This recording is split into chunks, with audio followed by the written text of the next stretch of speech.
friends, and welcome back to my homestead.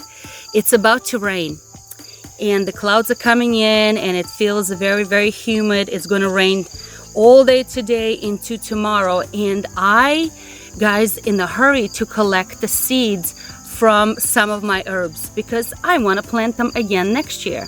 The seeds are turning nice and brown after the bush had beautiful lilac flowers. The bees are still enjoying them. So I'm just going to be using very simple tools. You're going to need some sort of scissors or shears or something like that to cut off the branches. And I'm going to be using shopping bags, paper bags from the grocery store. And I like to label them so I know what's inside of my bags, because trust you me is that after you put the seed in, you're going to be like, wait, what is this? So let me show you what the seeds look like. And I like to harvest them when they're already very ripe and they're turning brownish. So come a little closer. This is Vana Holy Basil, and the seeds are not quite ready yet.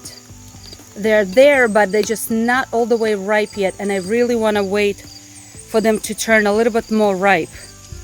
It's a beautiful holy basil plant, but I really want to save these seeds so I can grow more next year. That's how you do it in the homestead.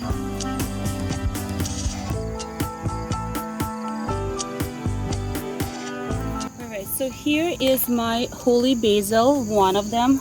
I have a little tag here, and it's called Kapoor. It's, ooh, daddy long legs, run away, hurry up. Alright, so it has a very beautiful aroma, and it has nice lovely purple flowers. Not many of them are left, but then you will see that it's creating these beautiful pods with seeds inside, and they're turning brownish. That's how you know that the seeds inside of those pods are going to be ready. So all I'm doing is I'm just going to be clipping some of these branches and dropping them in my bag. The bees love to pollinate this holy basil. Look how beautiful they are. Right into my bag. Okay, so it's gonna go in a bag just like this. Alright, so I got them inside and I just put them all on a parchment paper, and I don't know if you guys can see them, but tiny little black seeds already popping out of those little pods, because inside of each one of these little pods there's going to be one black seed. And this is what I like to do to separate them. I take a clean dry jar. You can throw some beans in here, dry beans. These are dried peas, and I just throw them in there.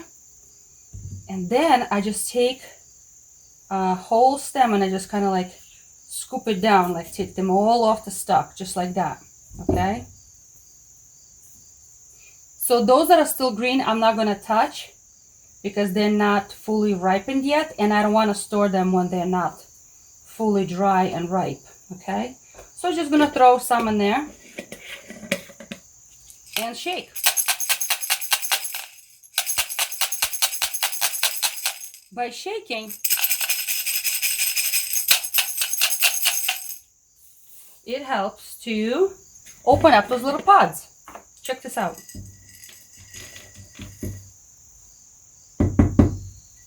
And all the black seeds are right here. Okay, so you can push aside the peas that you don't need. Okay, the dry pods that are now empty, push them aside, because what you need are those little tiny black seeds. So I'm going to continue doing that with all of my holy basil. Tulsi is the other name. And that's how I'm going to preserve my seeds for next year. And now I'm going to put all my seeds in a regular envelope, and I labeled it with what it is, the year I harvested, and it's going to go into my box of seeds. All of my seeds are in a box, and I store my box. It's a plastic box that just kind of like file all of my seeds, and it's going to go in the fridge over winter. So I'm going to find a dry place in my refrigerator, and it's going to be stored over winter until next spring, and that's how I store all of my seeds. So friends, I hope this little method with dried peas or dried beans is something that you would be interested to try. and learn how to store your own seeds. Seeds are becoming more and more expensive, and sometimes it's not easy to find them. And if you really like a variety of some sort of a flower or herb, save and store your own seeds. So friends, be encouraged and try something new.